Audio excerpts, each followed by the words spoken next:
Good day everyone, we are the Group 5 and we will discuss the topic about theory of production cost. Hello everyone, my name is Jared Del Castillo and I will be your reporter. I will be discussing the production function. So, what is the production function? Production function is a concept in economics that explains the relationship between output and input. So, when we say output, it is the goods or services that are produced in a certain period of time. And while the input are the materials or resources that are used to produce an output. And we have four factors of production function. Those are the uh, capital, land, labor, and entrepreneurship. So, um, those factor has two types of factor, which is number one is fixed factors, and number two is variable factors. So when we say fixed factors, from the word itself, fixed, meaning it is not change or constant or remain. Um, those factors are not change even there is changes in level of output.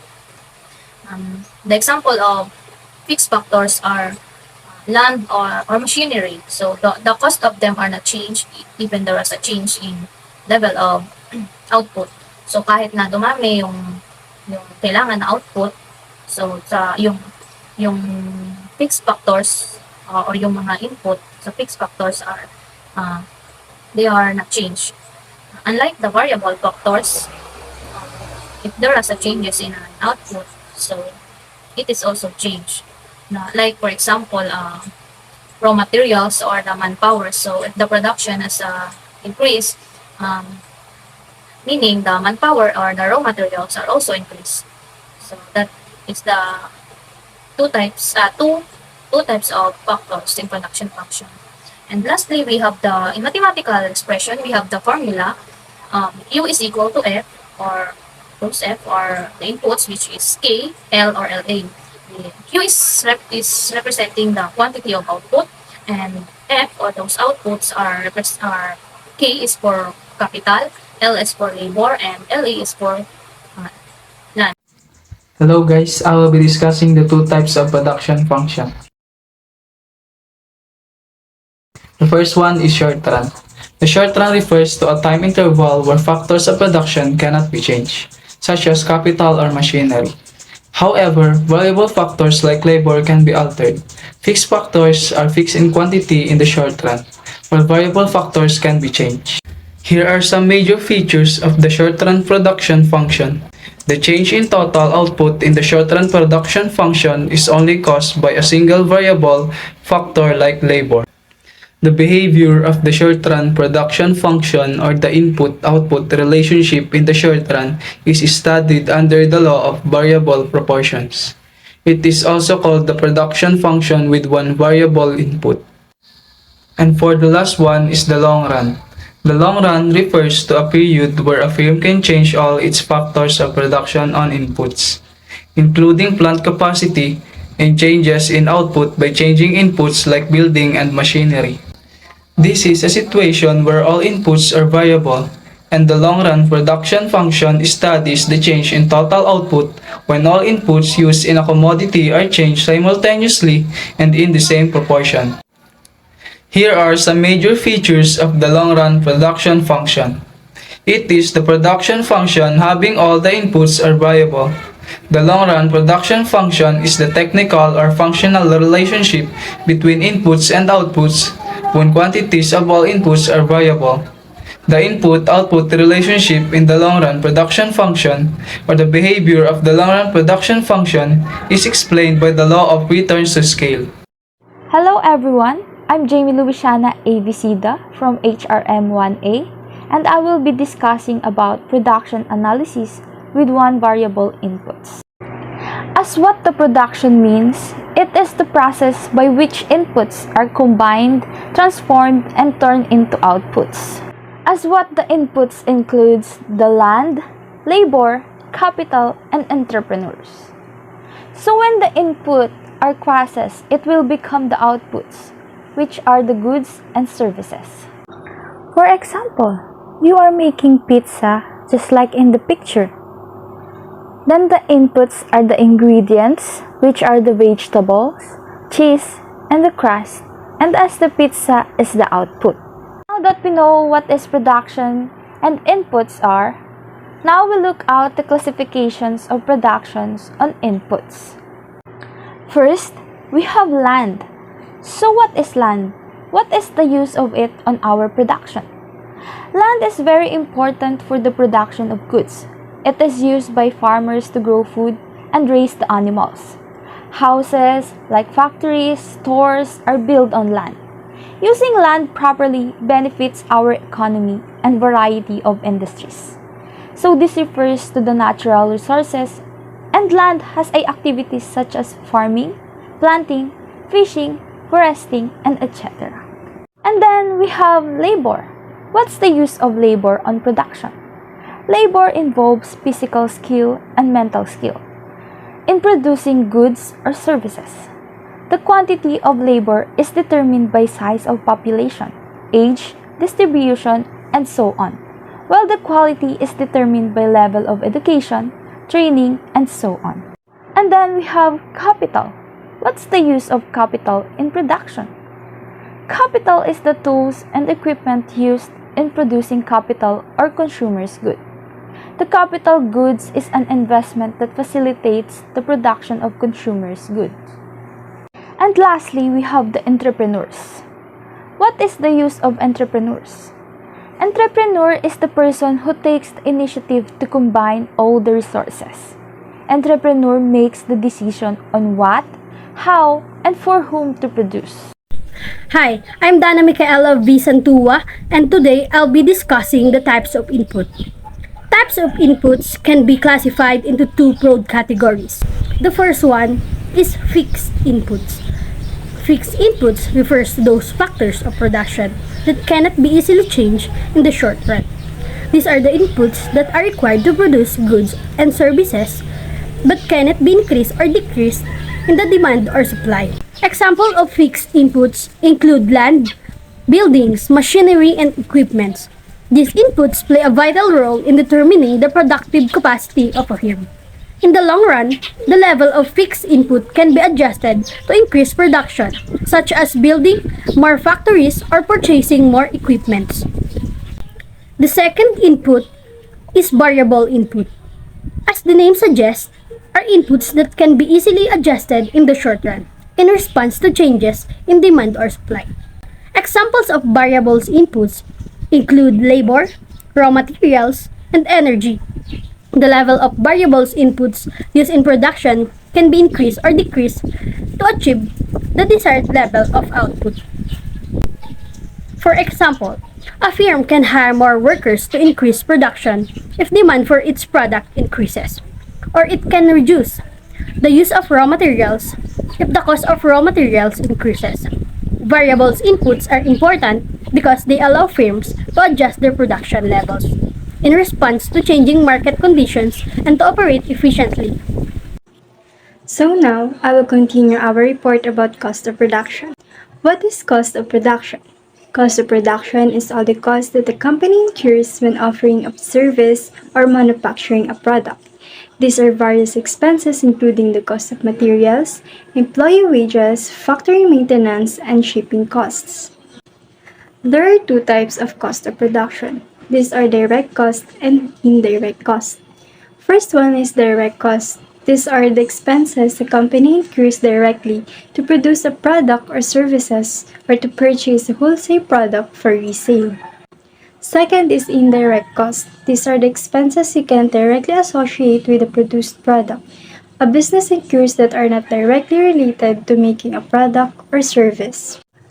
Next are the factors affecting the production. First is demand. Company success grows, the demand for certain products also increases.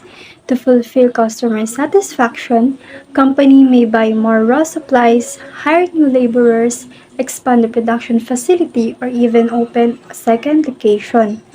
Through this, company can use the profits gained from new customers to offset the increase of cost of production. Second is technology. Automated machines have replaced some jobs that human laborers perform traditionally. Instead of manpower or employees, other companies use manufacturing robots to lower the cost associated with labor wages. Third is exchange rate. If a company imports materials from overseas, exchange rates can greatly affect the cost of production. This is also one of the factors because when the exchange rate rises, the materials the company needs to create its product become cheaper. Hello everyone, I'm Alyssa Roan Omanyago, and now let's talk about the cost of materials, tax rates, and interest rates. For cost of materials, the cost of raw materials that are necessary for manufacturing can vary depending on the year, the economy, and availability. For example, the price of steel might rise or fall depending on the financial stability of the steel mill or the cost of international transportation. The price of oil and gasoline affect almost every industry due to their association with shipping and product delivery. Next is tax rates.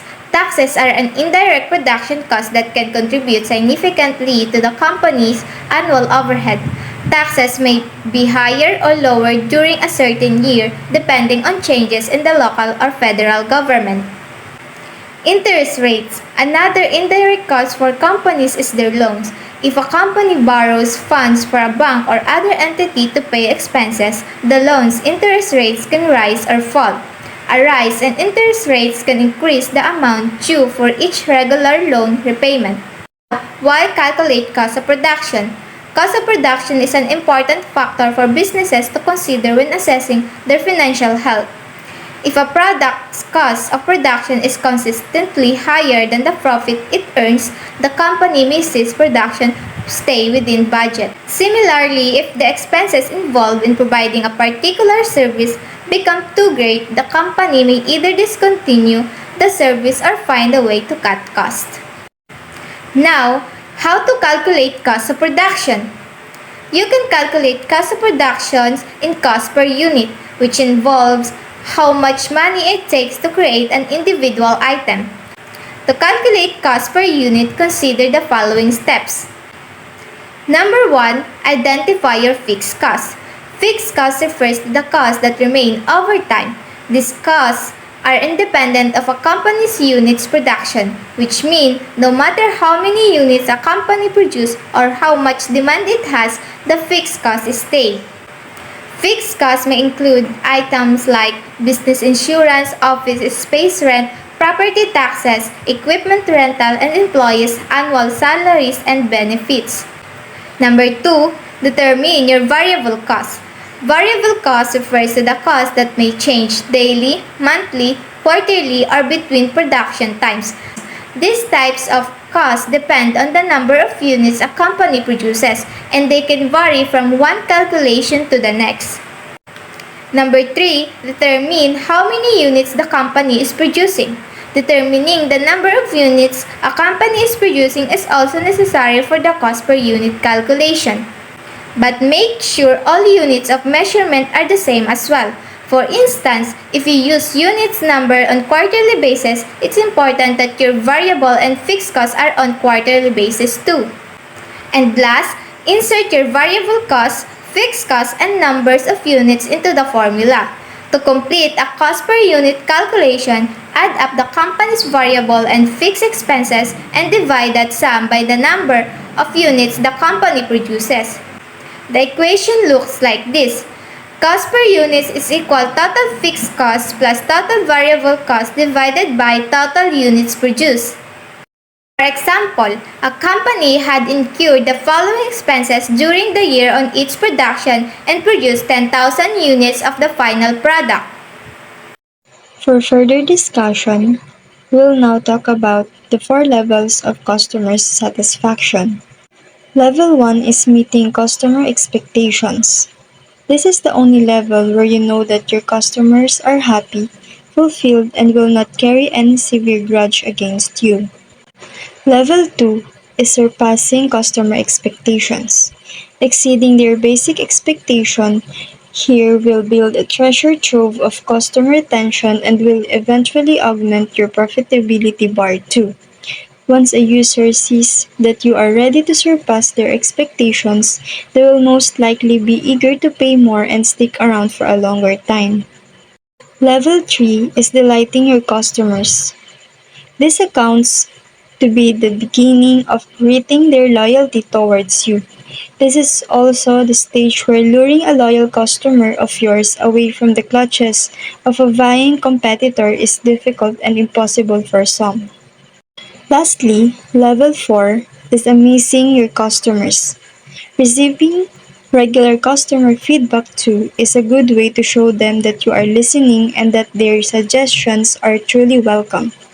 This will aid in moving your business higher in the customer satisfaction hierarchy and strive to get more brand loyalty.